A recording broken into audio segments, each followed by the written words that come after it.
તો hi guys, કેમ છો? જય માતાજી. તો તમને બધાને ખબર જ છે કે ગણેશ ચતુર્થી આવી ગઈ છે અને આ છે ગણેશ ચતુર્થીનો બીજો દિવસ. એટલે મેં મમ્મીને કીધું કે મોતીચૂરના લાડવા બનાવો. તો આ છે મોતીચૂરના લાડવાની રેસીપી.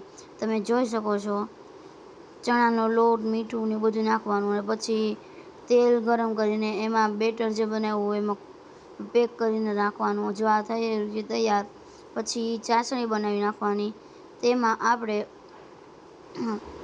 સેજ ફૂડ કલર નાખવાનો છે અને પછી ચાસણીને જ્યાં સુધી ગરમ થાય ને ઉફાણ આવી જાય ત્યારે જે આપણે ઓલું બનાવ્યું છે તળીને તેમાં નાખી દેવાનું અને પહેલાં એનો સેજ ભૂકો કરી નાખવાનો. હવે જે ચાસણી બની ગઈ તેને જે આપણે ઓલું બનાવ્યું તેમાં નાખી દેવાનું અને ખૂબ મસ્ત રીતના હલાવી નાખવાનું છે. તમે જોઈ શકો છો. હવે તેના લાડવા બનાવી નાખવાના છે, જે ઓલું લાડવાનું હોય ને મૂકવાનું તેમાં. અને જોઈ શકો છો તમે આપણે કેટલા લાડવા બનાવ્યા છે.